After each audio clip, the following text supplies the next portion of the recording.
Now, there is sentiment among the WWE fan base that this current card does not necessarily quote unquote live up to a stadium show, and that may have to do with the fact that CM Punk got injured at the Royal Rumble or the allegations against Brock Lesnar when it comes to everything going on with one Vince McMahon. But I still think that regardless, and I've said this many times, that WWE, the four biggest shows of the year are obviously WrestleMania, Royal Rumble, SummerSlam, and I put Money in the Bank in over Survivor Series, though I think it is really interchangeable. But oftentimes we get so hyped for these shows that they underdeliver. Where even though this show is in a stadium, you may say it's reminiscent of the Saudi Arabia Elimination Chamber. They did a Survivor Series 2020, or excuse me, at in Saudi Elimination Chamber 2022. And even though Roman Reigns is not going to be there defending the Undisputed Championship against Sami Zayn like he did last year at that incredible event in Montreal, I don't think you can have a bad Elimination Chamber match. And there are so many scenarios. And this premium live event is not necessarily about the winner, it's about how the winner is booked. So let's start off with the women's elimination chamber match, which will, of course, be a number one contender women's elimination chamber match. The winner will get a women's world championship match at WrestleMania 40. We have the EST Bianca Belair. We have the returning Naomi who came back at the Royal Rumble. We have Tiffy Time, Tiffany Stratton.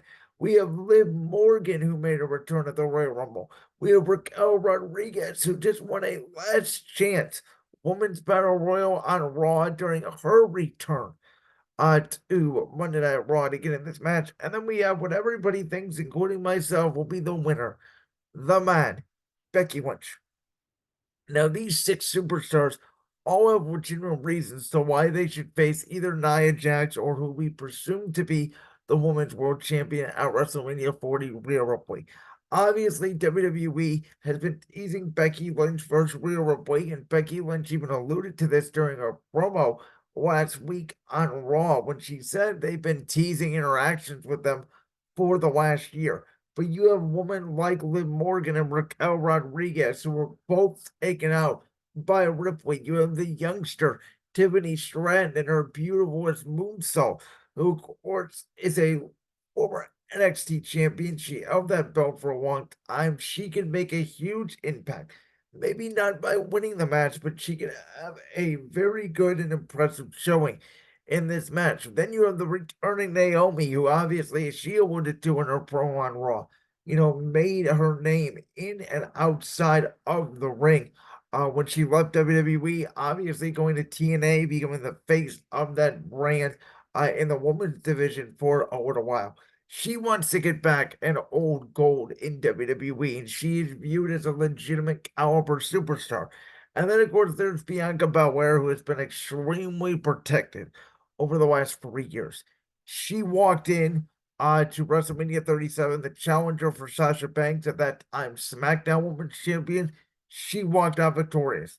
She walked in as a challenger against Becky Lynch for that, at that time, the Raw Women's Championship at WrestleMania 38, walked out victorious. She entered as Raw Women's Champion then the next year, WrestleMania, defeating Asuka. And so Bianca Belair is obviously a proven superstar. She has a little bit of the John Cena kicks out at 2.9 flavor of her in the women's division. She's always going to be around the title picture. As Becky Lynch alluded to in her promo on Raw, she has history with nearly every wrestler in the match.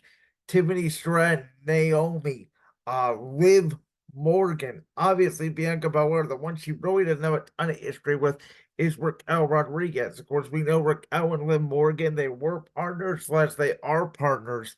And so this is where I think the storyline in this match will take place. I think somewhere along the lines in this match, Raquel Rodriguez will turn heel. She will turn on Liv Morgan. Liv Morgan has talked all about her wanting to finish what she started against Rhea Ripley because she is the last person to defeat Rhea Ripley in a one-on-one matchup. Well, not only did Rhea Ripley obviously take out Liv, but she took out Raquel Rodriguez as well.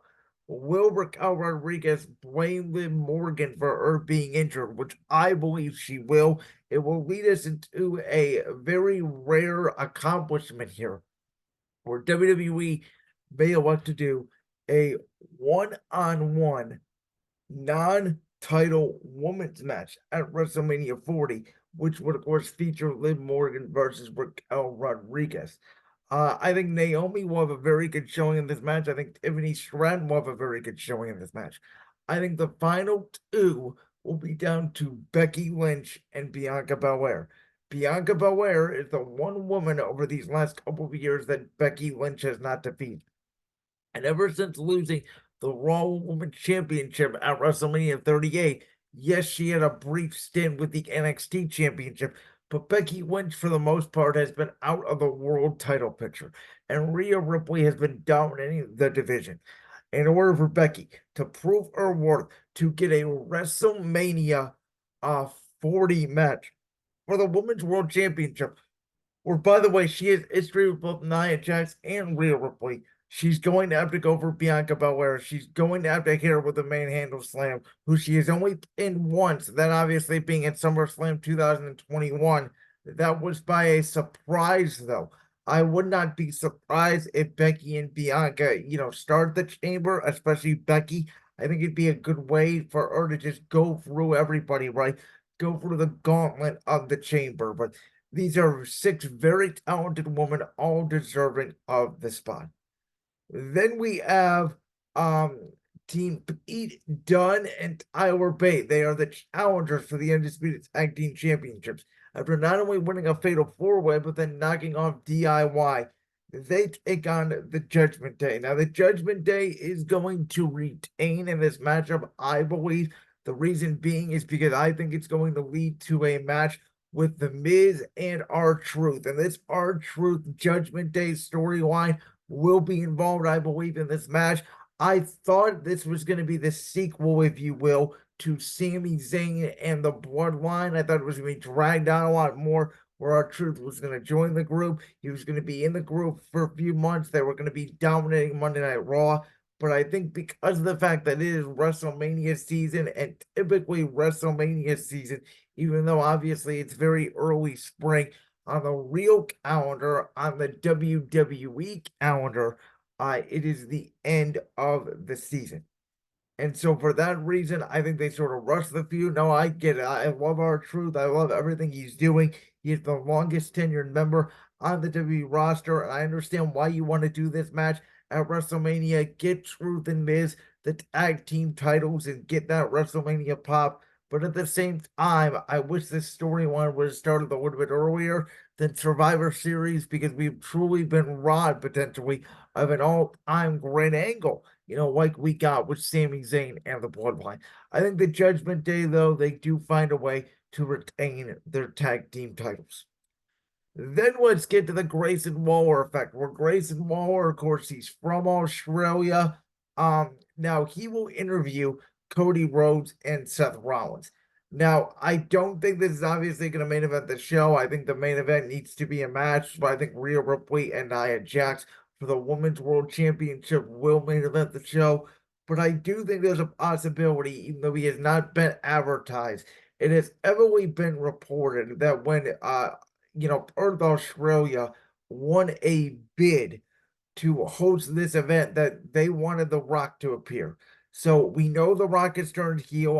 I'd rather than nauseum my thoughts. I thought Rock and Roman initially was the right decision. I still don't think Cody Rhodes should finish his story, because I think that Cody Rhodes chasing the championship is what everybody's after. I think you do have to have a concrete plan for not only Cody, but for Roman. We know Roman is going to take a lot of time off, we believe, once he loses the Undisputed Championship. Is it because of The Rock? Does Seth Rollins turn on Cody Rhodes at WrestleMania after losing the World Championship? There are so many scenarios that we are going to dive into here over the next sort of 4 or 5 weeks.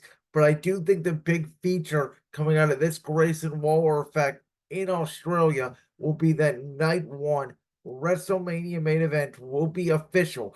It will be the visionary, the architect, the World Heavyweight Champion Seth Rollins, teaming with Cody Rhodes, of course, opponents at WrestleMania 38 2 years ago against the Bloodline, the team of Dwayne The Rock Johnson, who, of course, all Utah is a bunch of trash anyway, and the Tribal Chief, the undisputed WWE Universal Champion Roman Reigns.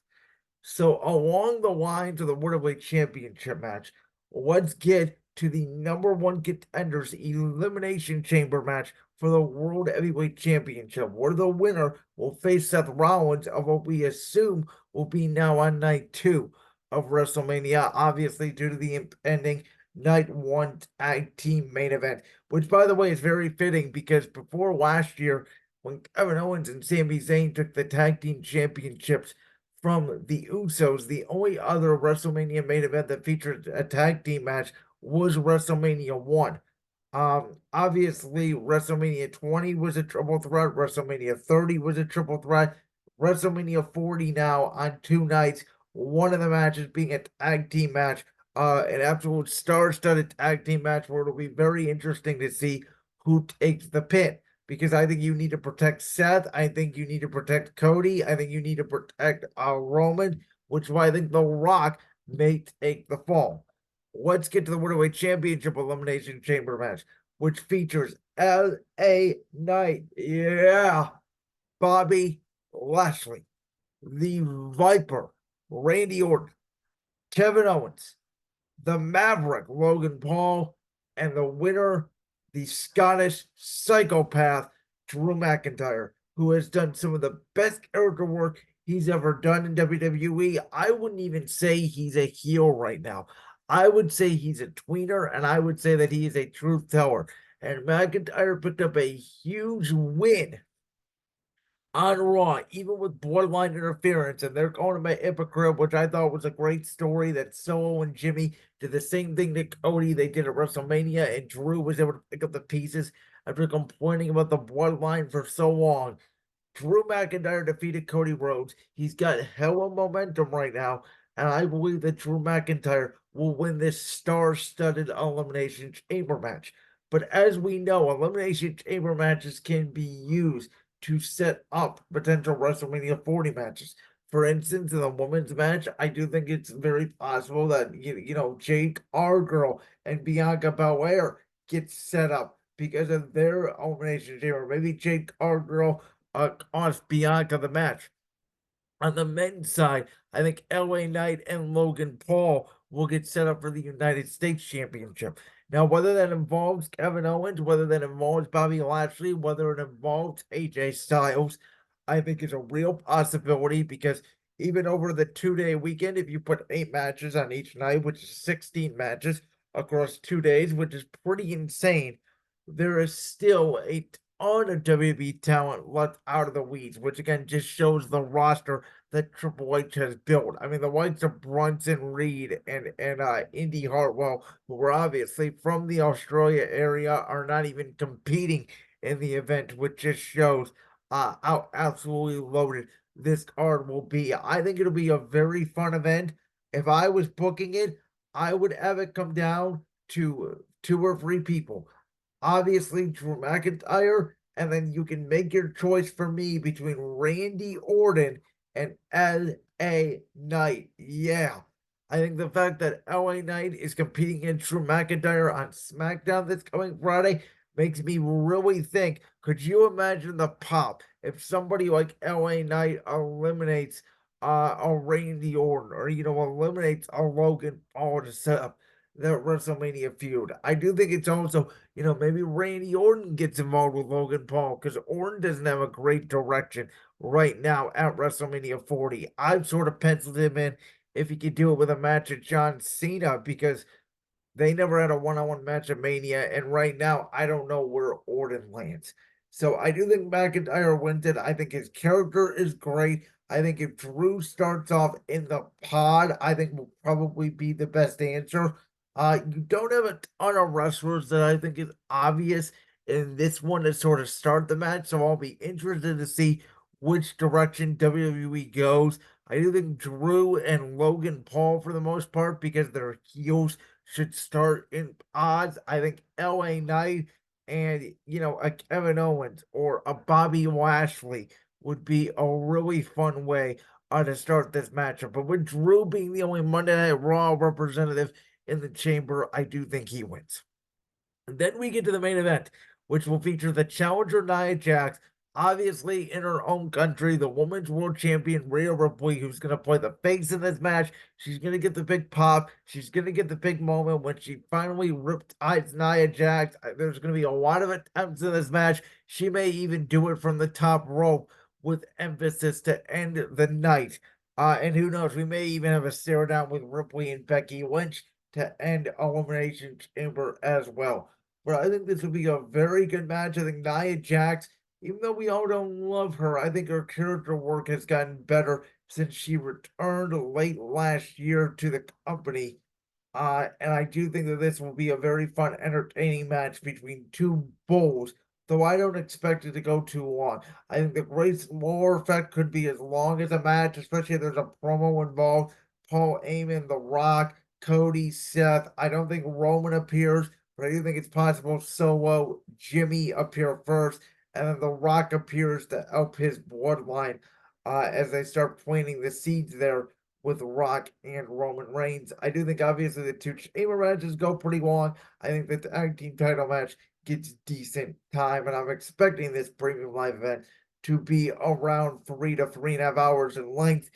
As I had already mentioned to you before, I think that predictability sometimes is not a bad thing. It's the story. WWE is more about storytelling, and I cannot wait to watch these men, these women kick ass and take names inside of Opus Stadium in Perth, Australia this Saturday morning.